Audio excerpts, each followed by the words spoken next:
আমরা এখন জানবো অন পেজ এসইওটা আসলে কি। আমরা তো সেই শুরু থেকে শুনছি বা সবসময় শুনে জানি যে ডিজিটাল মার্কেটিং এর ফাউন্ডেশন হচ্ছে এসইও। এখন সেই এসইও অন পেজ এসইওটা আসলে কি আমরা যদি এক বাক্যে বলি, অন পেজ এসইও হচ্ছে ওয়েবসাইটের ভিতরে বিভিন্ন উপাদান অপটিমাইজ করার প্রক্রিয়া।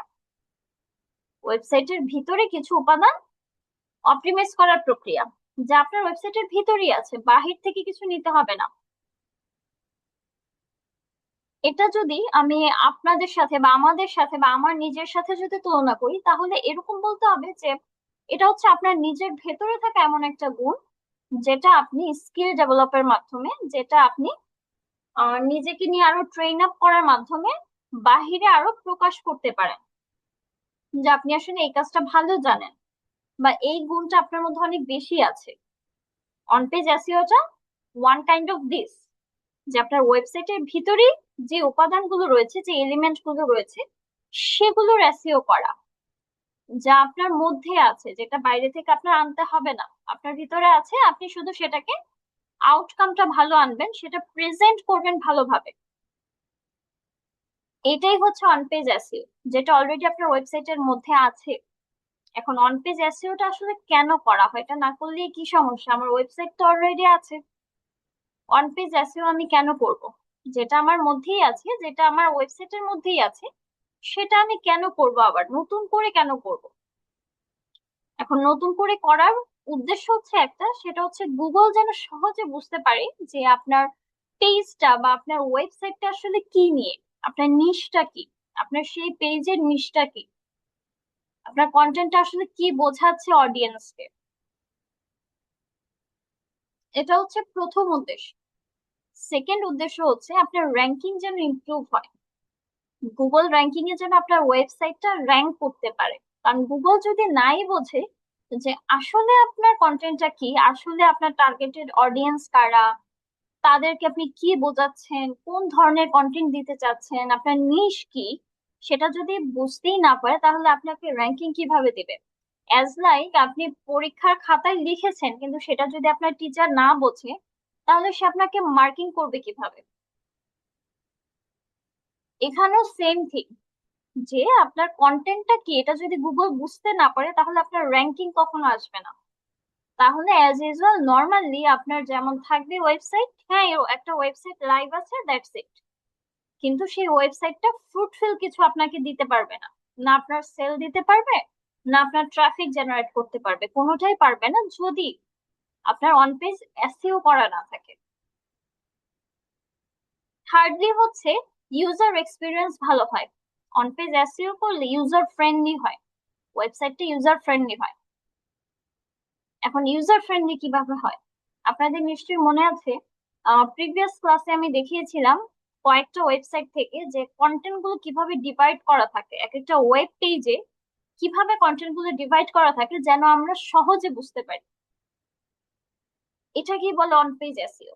প্রত্যেকটা ওয়েবসাইট অন পেজ এসইও করা, দ্যাটস ওয়াই আমরা আমাদের প্রয়োজনীয় জিনিসটা খুব সহজে আমাদের চোখের সামনে পাচ্ছি। যার ওয়েবসাইট অন পেজ এসইও করা থাকে না, সেই ওয়েবসাইট কখনো ভালো কিছু ইউজারকে দিতে পারে না, কারণ সেখানে অপটিমাইজেশন করা নেই, অপটিমাইজ করা নেই। That's why say user friendly হতে পারে না।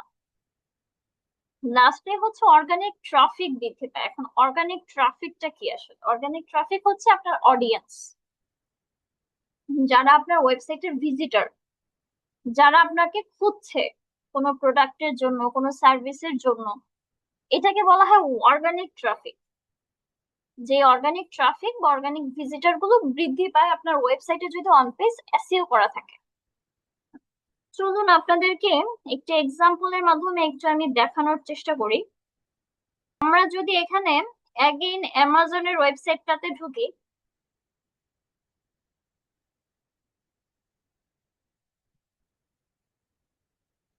দেখুন আমরা এখন আছি অ্যামাজনের ওয়েবসাইটে।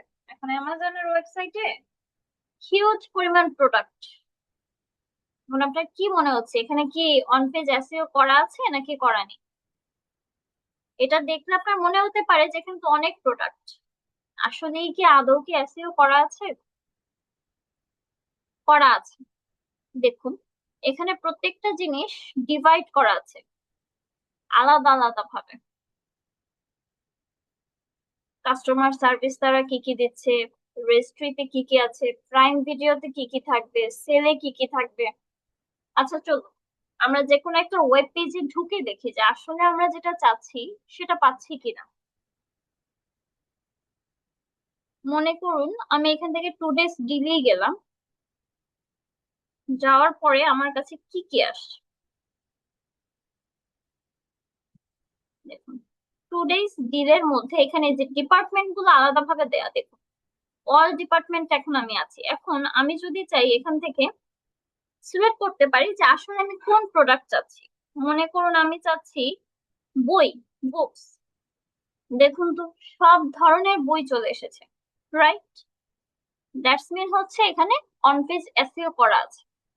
এজন্যই কিন্তু সবকিছু আমি চাওয়ার সঙ্গে সঙ্গে আমার কাছে চলে এসেছে। আচ্ছা, এখন বইয়ের মধ্যে আমি ঠিক কি কি চাচ্ছি দেখুন, এখানে আছে comic and graphic novels, computer and technology. আচ্ছা আমি কম্পিউটার এন্ড টেকনোলজিক্যাল বইগুলোই চাচ্ছি, এটাতে সিলেক্ট করলাম। দেখি বই আসে কিনা। দেখুন এখানে টেকনোলজির প্রত্যেকটা বই চলে এসেছে।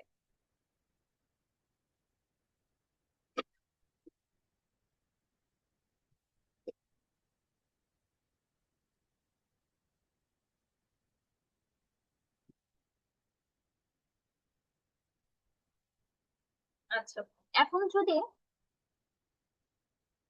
আমি এখান থেকে এই যে দেখুন নেটওয়ার্কিং এন্ড ক্লাউড কম্পিউটিং দেখি।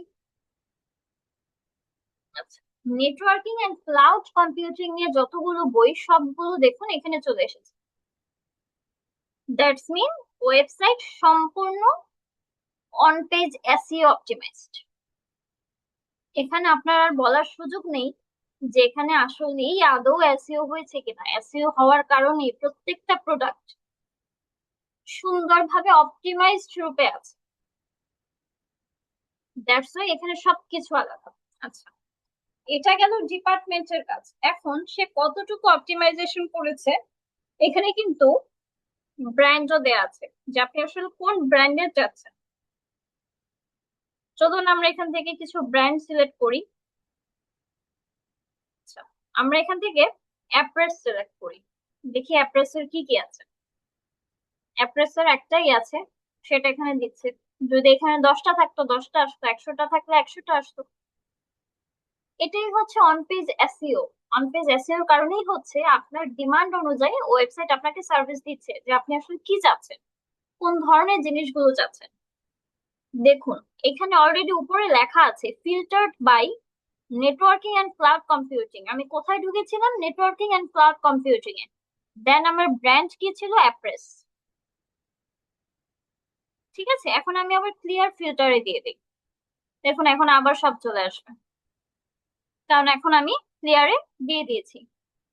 আচ্ছা, যদি এখন আমি যে অ্যাপ্লায়েন্সে, যে আমি কিছু অ্যাপ্লায়েন্স নিতে যাচ্ছি, কোন ধরনের অ্যাপ্লায়েন্স আছে এখানে একটু দেখি।